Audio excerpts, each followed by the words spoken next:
Have we sleepwalked into the end of the world?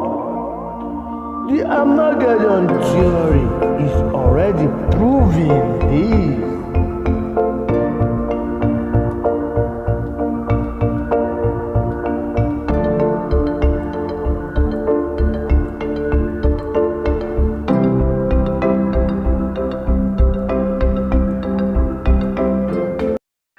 I saw a fourth beast, dreadful and terrible, exceedingly strong. It had great iron teeth. It devoured and broke in pieces and stamped the residue with its feet. It was different from all the beasts before it, and it had 10 horns. All right, let's get our hands dirty. Have you ever wondered where the cloud actually lives? It's not some fluffy, ethereal thing floating in the sky. It lives in a building, a very special, very powerful, and often very secret building called a data center. Think of it as the internet's engine room. Every time you stream a movie, post a photo, join a video call, or even just send an email, you are sending a request to one of these massive facilities. They are the physical heart of our digital lives, the place where all the ones and zeros that make up our modern world are stored, processed, and sent on their way at the speed of light. It's a warehouse not for boxes, but for pure information. So what is it really? A data center is a purpose-built fortress designed for one thing: to house thousands upon thousands of powerful computers called servers. These aren't your typical desktop PCs. They are high-performance machines stacked in racks that stretch as far as the eye can see. These buildings are the unsung heroes of the internet age. Without them, there would be no cloud computing, no big data analytics, no social media, no online gaming. Our entire digital infrastructure would simply cease to exist. They are the critical infrastructure that underpins modern society, operating silently in the background 24 hours a day, 7 days a week, 365 days a year. Imagine a library, but instead of books, the shelves hold the collective knowledge and activity of millions of people. That's a data center. Your favorite TV show. A first responder receiving a call. Storing files in the cloud. These seemingly disparate tasks are connected by one thing: data centers. Data centers are the backbone of modern life, powering our everyday lives. Data centers run all day, every day, to support the life-saving work of doctors, online education, mobile banking, helping you accomplish more with AI, and yes, almost everything else you may do on your smartphone. Our data centers power the Microsoft Cloud, where you can securely store your photos and documents, play Xbox games, video call with your family, and use apps from anywhere on any device. What is a data center? A data center houses rows of computers and equipment for storing, processing, and transmitting data. They typically have few windows and extra security, including cameras and sometimes biometric screening. The computers need a lot of electricity to operate and to keep the equipment from overheating. That also requires more electricity and huge amounts of water for elaborate air conditioning. The International Energy Agency says one large data center uses the same amount of electricity as it takes to power 400,000 electric cars. Tech companies are increasingly using their data centers to train and operate artificial intelligence systems. Training an AI model to learn from huge amounts of data requires additional computing power. Conventional data center services run on processors known as CPUs. AI relies on graphics processing units, or GPUs. The IEA estimates that asking OpenAI's ChatGPT to compose an answer requires nearly 10 times as much electricity as a traditional Google search.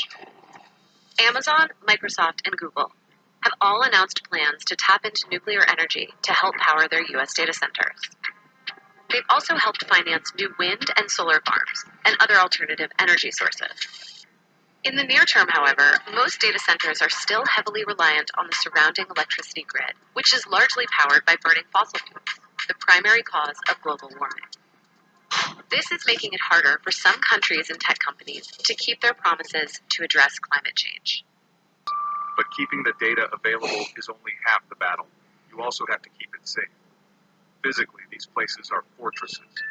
We're talking about high fences, security guards, man traps, a series of interlocking doors that only one person can pass through at a time, and extensive video surveillance. Access to the server rooms themselves is tightly controlled with biometric scanners that might check your fingerprint, your iris, or even your palm vein pattern.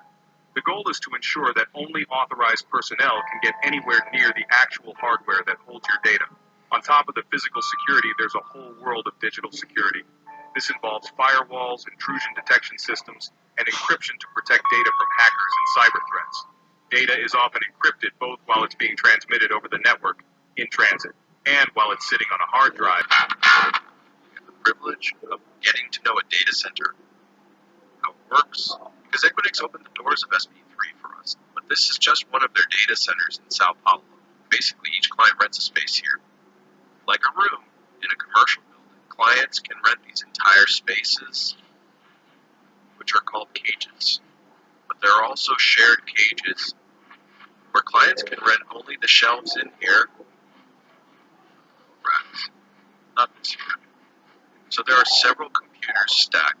Each of these is a server. Yes, when we hear about a server, it's a machine like this one. Each one of these can store websites, process information, run videos, or even have an entire company's system. I've always wanted to see a professional server, a really top server, up close and open it to see what it's like inside. They brought us a retired one to examine. Its drawer-like shape lets it slide into the rack.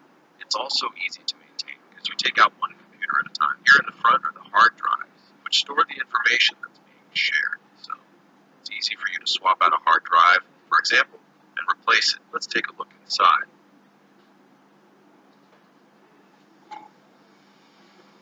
It kind of reminds you of the computer we have at home, but in a much more compact way, like a giant laptop. The power supply is here. The processors, memory, very powerful cooling, and the hard drives up front.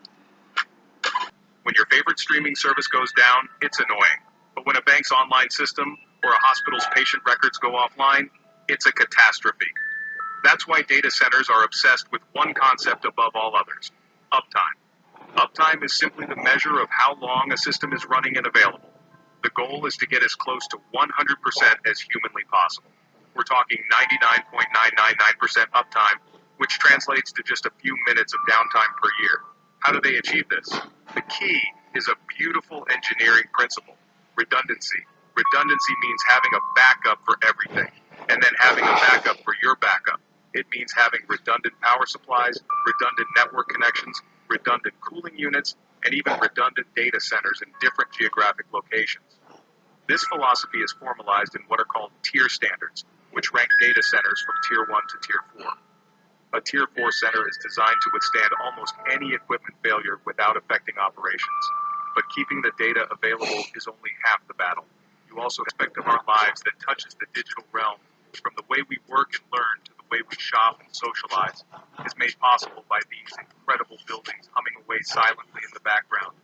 They are the true engines of the 21st century, as vital to our society as power plants and highways were to the 20th. The next time you pull out your phone to check the weather, stream a song, or navigate to a new restaurant, take a moment to appreciate the journey your request is taking. It's a journey that flashes through fiber optic cables at the speed of light to a building somewhere, possibly hundreds of miles away. Inside that building, a server wakes up, finds the information you need, and sends it all the way back to the screen in your hand, all in the blink of an eye. It's a process that involves mind-boggling feats of engineering, from redundant power grids and advanced cooling systems to biometric security and global networking. As we move forward, the role of the data center is only going to become more critical. The rise of artificial intelligence, the Internet of Things, and whatever comes next will demand more computing power, more storage, and more connectivity than ever before. The industry is constantly innovating, from green energy and AI-driven efficiency to modular designs and edge computing, all in an effort to meet these future demands. So the cloud isn't a myth, it's real, it's physical, and it's spectacular. It's a testament to human ingenuity and our relentless drive to connect, to compute, and to build a better future. These anonymous buildings, filled with humming servers and blinking lights, are where that future is being built, one clock cycle at a time. They are the hidden cathedrals of the digital age, and while you may never step inside one, they are working for you every single second of every single day. And that's no myth.